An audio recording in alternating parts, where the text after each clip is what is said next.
Bună copii! Sunt Hami! Ați auzit de vulpe care a furat gâsca? Hai să ascultăm povestea! Vulpe, tu mi-ai furat gâsca, dă-mi-o înapoi, dă-mi-o înapoi. Vulpe, tu mi-ai furat gâsca, dă-mi-o înapoi, dă-mi-o înapoi.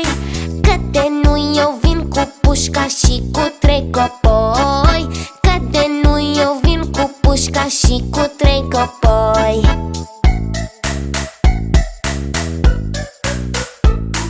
Lele, vulpe, fii cu minte, nu mai tot fura, nu mai tot fura.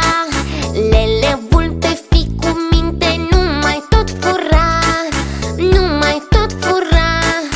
Gâște fripte și plăcinte nu-s de dumneata, gâște fripte și plăcinte nu-s de dumneata. Of, ce vulpe obraznică!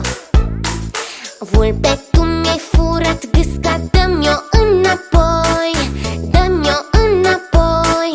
Vulpe, tu mi-ai furat gâsca, dă-mi-o înapoi, dă-mi-o înapoi.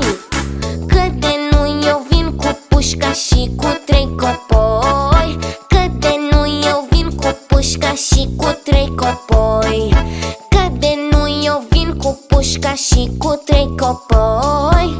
Că de nu, eu vin cu pușca și cu 1, 2, 3 copoi. Ai grijă, vulpe!